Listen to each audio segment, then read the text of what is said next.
1991 में हम आईएमएफ के दरवाजे पर थे। साल 2020 में दुनिया लॉकडाउन में थी और साल 2026 में सवाल यह है कि क्या भारत अब बांग्लादेश से भी पीछे हो गया है। सिर्फ $100 का फर्क, लेकिन पूरी दुनिया में इसकी चर्चा क्यों हो रही है? सच क्या है?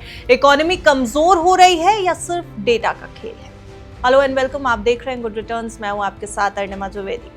1991 का क्राइसिस, 2020 का कोविड पैंडेमिक और अब 2026 में नंबर्स का गेम। हर बार कहानी अलग रही, लेकिन सवाल वही कि क्या भारत सच में बांग्लादेश से पीछे हो गया है या ये सिर्फ डेटा का खेल है जो कभी परसेप्शन बदल देता है और कभी रैंकिंग। आज इस वीडियो में जो खबर हम आपको बताने जा रहे हैं वो आपको चौंकाएगी भी और सोचने पर मजबूर भी करेगी। इंटरनेशनल मॉनेटरी फंड, यानी जिसे हम और आप आमतौर पर आईएमएफ के नाम से जानते हैं, उसकी एक ताजा रिपोर्ट आई।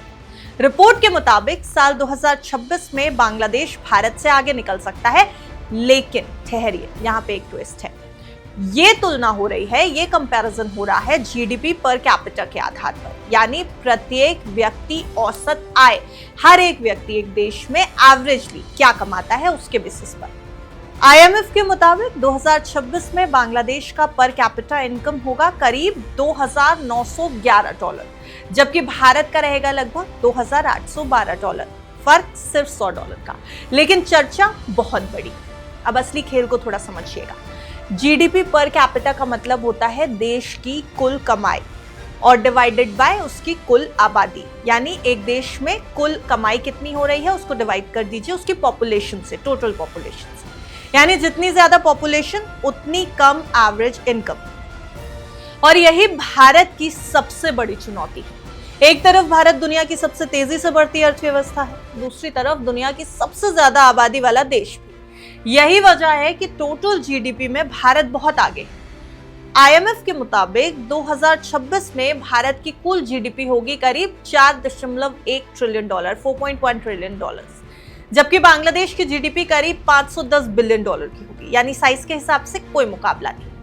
फिर भी पर कैपिटा में भारत पीछे क्यों है, ये बड़ा सवाल है और इसके पीछे हैं 3 बड़े कारण। पहला कारण है कोविड के दौरान भारत की इकोनॉमी में ज्यादा गिरावट आई थी। कोविड का वो दौर आपको याद होगा, साल 2020 वाला पैंडेमिक आया और भारत की इकोनॉमी को बड़ा झटका लगा था। अब आइए जरा दूसरे कारण पर। रुपया करीब 10% तक कमजोर हुआ, जिससे डॉलर टर्म्स में इनकम कम दिखती है। तो रुपए के डिप्रिसिएशन का भारत के इन आंकड़ों पर नेगेटिव असर पड़ा है, ये नेगेटिव ट्रिगर्स थे। तीसरा बड़ा कारण है जीडीपी कैलकुलेशन। जीडीपी कैलकुलेशन का बेस ईयर बदला गया है, जिसने नंबर्स को नीचे खींच लिया है। अब इन 3 फैक्टर्स ने मिलकर पर कैपिटा इनकम को दबा दिया। अब इस रिपोर्ट के बाद एक्सपर्ट्स की अगर हम माने या एनालिस्ट को अगर हम देखें तो वो 2 हिस्सों में बटे हुए नजर आ रहे हैं। एक पक्ष इसे वार्निंग सिग्नल मान रहा है। पूर्व world bank chief economist Kaushik Basu ने इसे चौंकाने वाला बताया है और कहा है कि भारत को अब स्लोगन से आगे बढ़कर पॉलिसीज पर फोकस करना होगा। वहीं दूसरा पक्ष ये कह रहा है कि ये ओवर रिएक्शन। भारत के पूर्व विदेश सचिव कमल सिब्बल ने यह कहा कि सिर्फ एक आंकड़े से पूरी इकोनॉमी को जज नहीं किया जा सकता। वहीं कोटक महिंद्रा एसेट मैनेजमेंट के एमडी और पीएम इकोनॉमिक एडवाइजरी काउंसिल के सदस्य नीलेश शाह का भी साफ कहना है कि हाँ, ये चिंता की बात है, लेकिन पैनिक करने की जरूरत नहीं। भारत की ग्रोथ स्टोरी रिवर्स नहीं हो रही। अब नीलेश शाह अगर इसको पॉजिटिवली बता रहे हैं और ये कह रहे हैं कि ग्रोथ स्टोरी रिवर्स नहीं हो रही, तो कहीं ना कहीं यकीन करने का दिल करता है, क्योंकि नीलेश शाह के व्यूज के ऊपर लोग काफी डिपेंड रहते हैं। लेकिन सबसे बड़ा सवाल भी है कि क्या भारत सच में पीछे जा रहा है? तो देखिए, जवाब अगर हम एनालिस्ट और एक्सपर्ट्स के मुताबिक देखें तो मिलेगा कि ऐसा नहीं है, यानी नहीं, NO बड़े टर्म्स में। क्योंकि पर कैपिटा इनकम सिर्फ एक इंडिकेटर है जो एवरेज इनकम दिखा रही है, लेकिन पूरी तस्वीर नहीं दिखा रही। भारत जैसे बड़े और डाइवर्स देश में income inequality, jobs, education, health care, ये सब इक्वल इंपॉर्टेंट है। वहीं छोटे देशों में पॉपुलेशन कम होने की वजह से पर कैपिटा इनकम जल्दी बढ़ जाती है।